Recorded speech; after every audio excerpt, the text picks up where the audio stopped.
দেখতে হবে যে কি পরিমাণ মানুষকে যাদের ক্ষমতা আছে কর দেওয়ার তাদেরকে এনবিআর ট্যাক্স এর আওতায় নিয়ে আসতে পারে। আমাদের কিন্তু ট্যাক্স জিডিপি রেশিও কিন্তু এখনো পৃথিবীর মধ্যে সর্বনিম্ন, এবং এই কারণ থেকে কিন্তু এই ট্যাক্স জিডিপি রেশিও বাড়ানোর চেষ্টা করা হচ্ছে। অর্থমন্ত্রী খুব ভালো মতোই আইডেন্টিফাই করতে পেরেছে প্রবলেমটাকে।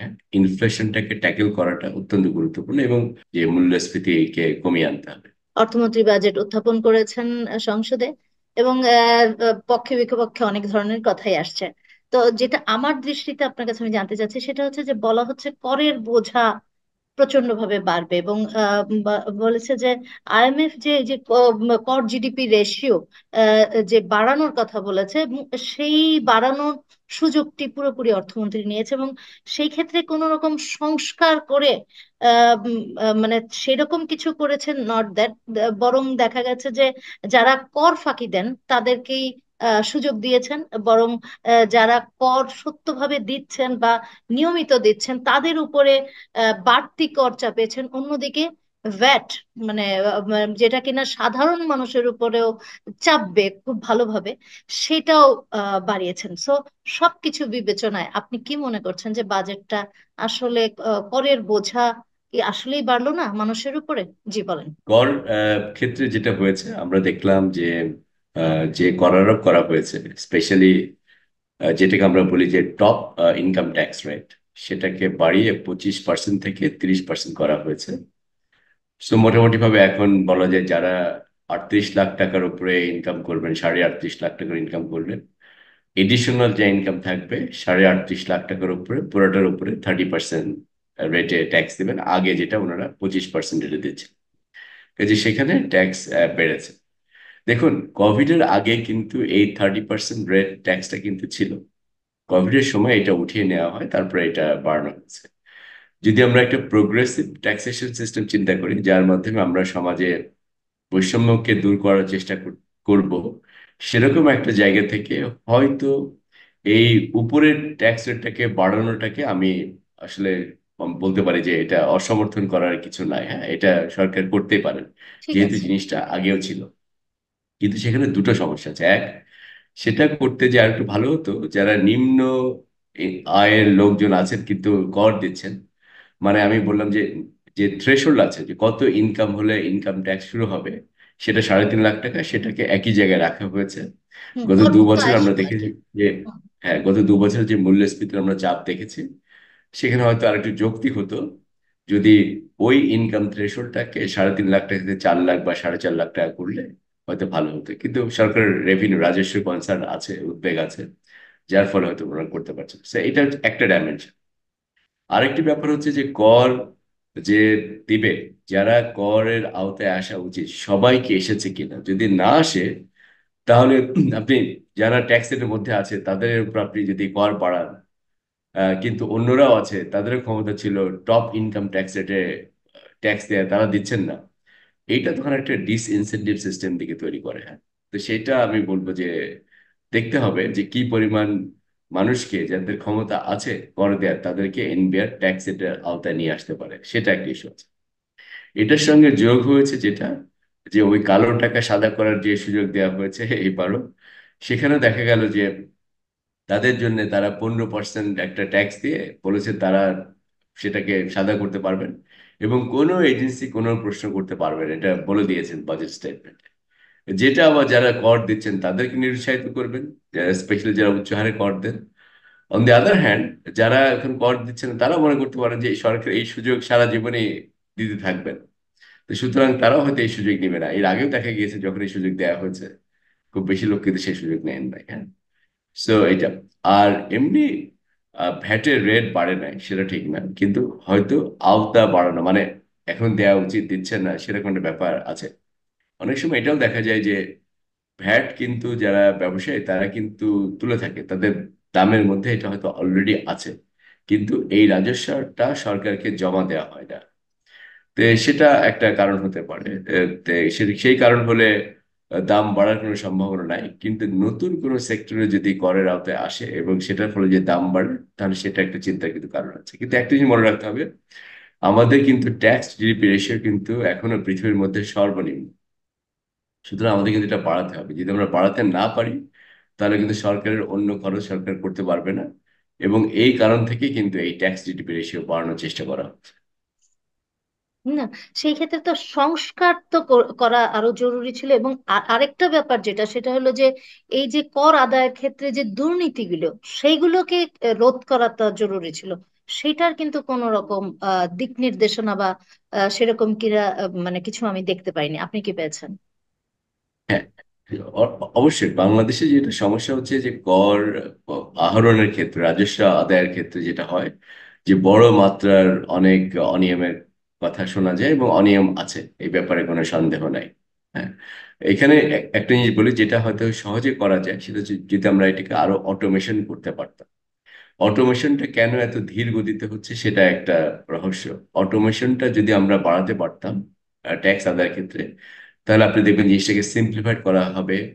যারা ট্যাক্স পেয়ার্স তাদের হয়তো তারা কম হয়রানির শিকার হবেন সেটা। এখন যেভাবে অডিটিং করা হয় সেটাও আরবিট্রারি। হ্যাঁ, হুম এটাকে যদি আমরা অটোমেট করতে পারতাম তাহলে কিন্তু ওই ভীতিটা কিন্তু অনেকখানি কমে যায়। কিন্তু সেখানে কিন্তু আসলে সেই অর্থে কোনো প্রোগ্রেস হচ্ছে না।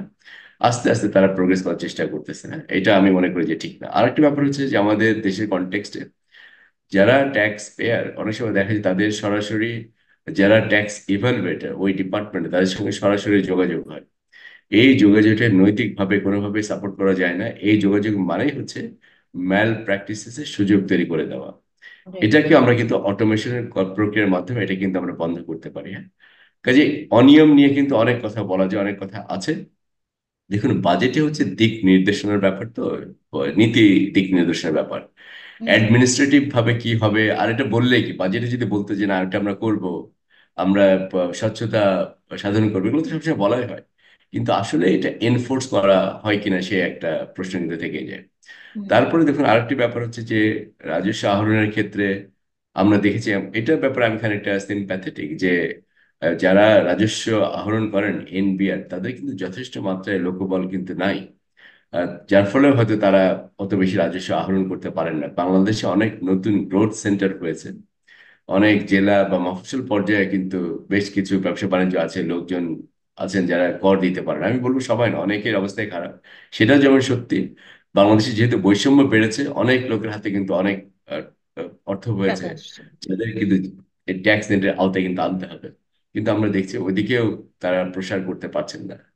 তো সুতরাং করের আহরণ এবং কর ব্যবস্থাপনার যে সংস্কার, সেটা কিন্তু একটা প্রধান সমস্যা হিসেবে আমাদের সামনে থেকেই যাচ্ছে। হুম আরেকটা যেটা হলো যে অর্থমন্ত্রী বাজেট দেওয়ার আগে থেকেই বারবার কিন্তু বলেছেন, এবং ইভেন বাজেট বক্তৃতাও বলেছেন, চ্যালেঞ্জ হলো তার সামনে তিনটা সবচেয়ে বেশি। একটা হলো মূল্যস্ফীতি, রিজার্ভকে ঠিক রাখা, আরেকটা হলো যে মানুষের উপরে চাপ কমানো, সবকিছু।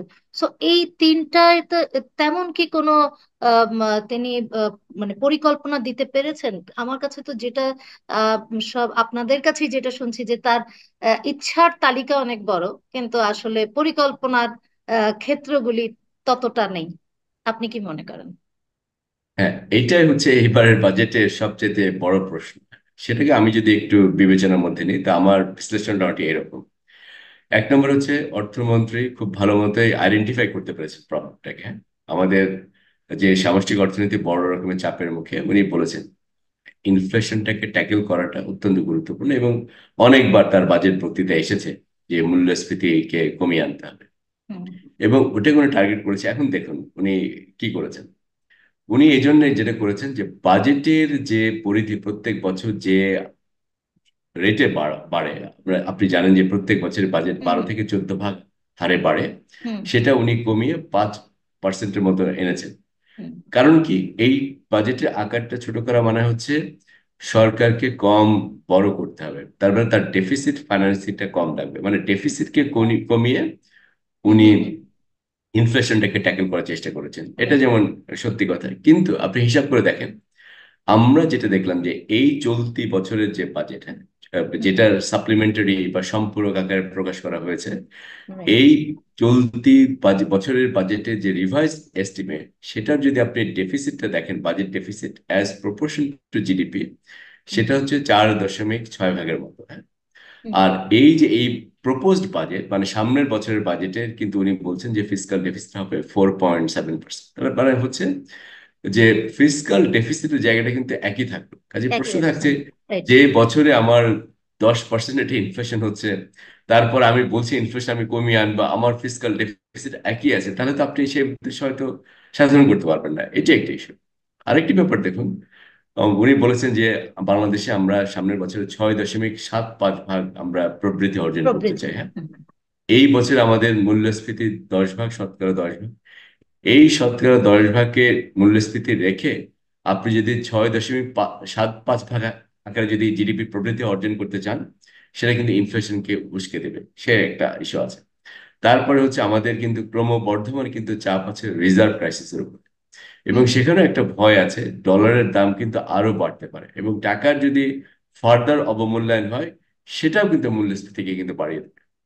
কাজে এই যে তিনটে জিনিস আমি আপনাকে বললাম, এই তিনটা জিনিসের কিন্তু আসলে ভালো উত্তর এই বাজেটের মধ্যে খুঁজে পাওয়া যাচ্ছে না। হুম। আরেকটা যেটা হলো রিজার্ভ নিয়ে আপনি বলছিলেন, রিজার্ভ তো মানে সুদ, ইন্টারন্যাশনাল সুদ কিন্তু বাড়ছে, যে কারণে কিন্তু রিজার্ভও কমছে। অন্যদিকে এখন এখন পর্যন্ত রপ্তানিটা ভালো আছে এবং রেমিটেন্সটা ভালো আছে দেখে রিজার্ভটা তবুও চলছে, তাও কিন্তু 3 মাসের বেশি রিজার্ভ নেই আমদানি আকুরিয়া দেওয়ার জন্য, রাইট? সো এই ক্ষেত্রে রিজার্ভও তো ঠিকভাবে উনি কন্ট্রোল করতে পারবেন বলে আশা করা যায় কি? আপনি কি মনে করেন রিজার্ভ হ্যাঁ, নিয়ে? প্রথমে হচ্ছে যে আমাদের রিজার্ভস এর সঙ্গে আসলে হয়তো এই ইন্টারন্যাশনাল ইন্টারেস্ট রেটের খুব বেশি সম্পর্ক নাই। আমাদের রিজার্ভটার যে সমস্যাটা যে হয়েছে, যে হঠাৎ করে যে ইম্পোর্টের যে চাহিদা বেড়েছিল, সেই চাহিদার বিপক্ষে আমরা কিন্তু রেমিটেন্সেস এবং রপ্তানি খাতে বড় মাপের চাঙ্গা ভাব দেখি নাই। হুম। মনে রাখতে হবে যে অনেক সময় আমদানি যে চাহিদা বাড়ে, সেটা কিন্তু ইনফর্মাল সেক্টরে কিন্তু অনেক চাহিদা বাড়তে পারে। হ্যাঁ, ইনফর্মাল সেক্টর বলতে যেমন টাকা পাচার একটা জিনিস আছে, সেটা তো থাকছে। হুম। হুম। সেটার সঙ্গে কিন্তু যোগ হয় আমরা যখন ইনফর্মাল চ্যানেলের মাধ্যমে যে শিক্ষা, স্বাস্থ্য এবং ট্যুরিজম এই টাইপের সেবাগুলো বিদেশ থেকে নিয়ে থাকি, যার ফলে কিন্তু ইনফর্মাল সেক্টরে একটা চাহিদা তৈরি হয়। ইনফর্মাল সেক্টরে যদি আমার ফরেন কারেন্সি যদি চাহিদা তৈরি হয়, তাহলে অনেক রেমিটেন্স অনেক অংশ বা ইভেন এক্সপোর্টসের একটা অংশ কিন্তু ইনফর্মাল চ্যানেলে মানে হুন্ডি নেটওয়ার্কের মধ্যে বা আসতে পারে। এটা আসলে সেন্ট্রাল ব্যাংকে সেই পয়সা এসে জমা হয় না, যার ফলে সেন্ট্রাল ব্যাংকের রিজার্ভ একটা চাপের সম্মুখীন হয়। সেটা বাংলাদেশের অর্থনীতিতে ভালো মতো ঘটেছে।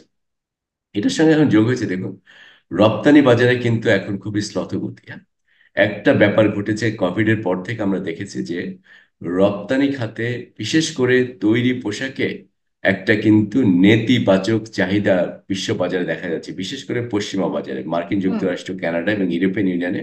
আমরা দেখছি যে দীর্ঘ সময় ধরে পোশাকের জন্য, তৈরি পোশাকের যে চাহিদা, সেটা কিন্তু একটা নেতিবাচক প্রভাব তৈরি হয়েছে। হ্যাঁ, হুম। এটা কেন তৈরি হয়েছে, যে আমরা আসলে এখনো কিন্তু এটাকে ব্যাখ্যা করতে পারছি না যে এত দিন ধরে কেন এটা এই স্থতগতি চাহিদা। কিন্তু হুম। যেটা হয়েছে, যেহেতু বাংলাদেশে আমরা রপ্তানির আমাদের সিংহভাগ প্রায় 85 ভাগ আমরা তৈরি পোশাকই রপ্তানি করছি, হুম। তার মানে যদি ওই তৈরি পোশাকের বাজারে যদি স্থতগতি থাকে, আমরা কিন্তু বিশ্ব বাজারে ওই রপ্তানি বাড়াতে পারবো না। এবং হুম। খানিকটা সেটাই হচ্ছে, যার ফলে যেটা হয়েছে যে আমরা রপ্তানি ক্ষেত্রে চাঙ্গা ভাব আনতে পারি নাই, হুম। রপ্তানি শ্লথ হয়ে গিয়েছে এবং এটাও রিজার্ভে কন্ট্রিবিউট করতে পারছেন না। এখন এটার সঙ্গে যে আরেকটি প্রবলেম হচ্ছে যে আমরা আমাদের বিনিময় হার কত হবে এটা নিয়ে কিন্তু একটা পলিসি ডিলেমার মধ্যে সবসময় ভুগেছি, যে আমরা এটা কি মার্কেটে ছাড়বো, যদি আরো দাম বেড়ে যায় তাহলে কি হবে ইত্যাদি। মনে রাখতে হবে, আচ্ছা আমরা কি যে জিনিসটা সাপ্লাই পৃথিবীতে কম, সেটা হচ্ছে রিজার্ভ। এটাকে যদি আপনি জোর করে যদি কন্ট্রোল করতে চান, এটা কন্ট্রোল করাটা হবে খুবই দুরূহ। এটা চলে যাবে ইনফর্মাল চ্যানেলে। হ্যাঁ, যেটাও বাংলাদেশের কন্টেক্সট কিন্তু হয়েছে। আইডিয়ালি রিজার্ভে যখন ক্রাইসিস তৈরি করা হয়, তখন মনে করে যে এটা সর্বোত্তম উপায় হচ্ছে যদি আপনি মার্কেট বেজ একটা রেট কেনেন। হ্যাঁ, এর ফলে দাম বাড়তে পারে, কিন্তু যেটা হবে, এটা একটা ন্যাচারাল একটা স্ট্যাবিলাইজ হিসেবে কাজ করবে। যে যদি দাম বাড়ে, তাহলে আপনি রপ্তানি খাত এবং রেমিটেন্সেস তারা অটোমেটিক ইনসেন্টিভ পাবে যদি আমাদের ডলার দাম আরো বেড়ে যায়। অন দি আদার হ্যান্ড, যেহেতু আমার এই ডলার দাম বেড়ে যাচ্ছে, তখন আমি দেখব যে ইনফর্মাল চ্যানেলে যারা এসব সেবা ব্যবহার করছেন, স্বাস্থ্য, শিক্ষা এবং হচ্ছে ট্যুরিজম, তারা তাদের চাহিদা কমিয়ে দিবেন। এবং অ্যাট দ্য সেম টাইম অন্যান্য আমদানি যেটা, সেটার উপরে কিন্তু একটা অটোমেটিক চাপ পড়বে, তারাও কিন্তু ইম্পোর্ট কমিয়ে দিবে। কাজে একটা ন্যাচারাল ওয়েতে সেই ইকুইলিব্রিয়ামটা আবার এস্টাবলিশ করা যাবে। হুম। হুম। আমরা করেছি উল্টোটা। আমরা হুম। করেছি যে বিনিময় হারটাকে একটা লেভেলে ধরে রাখার চেষ্টা করেছি শক্তভাবে। কিন্তু হুম আমরা সবসময় জানতাম যে ওই লেভেলে রাখা যাবে না, given the pressure on the foreign exchange reserves. হুম হুম যার ফলে হয়েছে ওই লেভেলে রাখতে যে আমদানিকে আমরা যথেষ্ট মতো সংকোচন করেছি। হ্যাঁ, কিন্তু আমদানি হুম। সংকোচন করার সবচেয়ে ন্যাচারাল উপায় হতো যদি আমরা ডলারের দাম বাড়ার মাধ্যমে সেটাকে করতে পারতাম, তাহলে অন্য পলিসিগুলো নিতে অনেকটা সহজ হতো। এই কারণে আমরা এখন দেখছি আমরা সময় ক্ষেপণ করেছি, আবার আমরা রিজাল্ট কিন্তু আমরা উন্নতি করতে পারি না, কাজে সেই প্রেশারটা থেকে যাচ্ছে। এখন এইটা ঠিক বাজেট বক্তৃতার মধ্যে দিয়ে এই সমস্যাটাকে অ্যাড্রেস করা যাবে কিনা সেটা একটা অন্য বিষয় আছে। এটা নিয়ে সবচেয়ে ভালো হয়তো বাংলাদেশ ব্যাংক ওনারাই জানবেন যে এটাকে কিভাবে ডিল করতে হয়, সেখানে তারা এখন কলিং পেগ নিয়েছে। সেটা কতখানি কার্যকর হবে আহ, সেই প্রশ্নটা থেকে যায় আর কি। কিন্তু বাজেটের এই ব্যাপারে সেরকম আলোচনা করা হয় নাই। কিন্তু আমরা সামনে দেখবো দিনগুলোতে যে পুরো জিনিসটাকে বাংলাদেশ ব্যাংক কিভাবে ম্যানেজ করে। ঠিক আছে রাজীব ভাই, অনেক অনেক ধন্যবাদ আপনাকে সময় দেওয়ার জন্য। আবার আপনার সাথে কথা হবে অন্য কোনো দিন। সে পর্যন্ত ভালো থাকুন, সুস্থ থাকুন। আল্লাহ হাফেজ, আসসালামু আলাইকুম।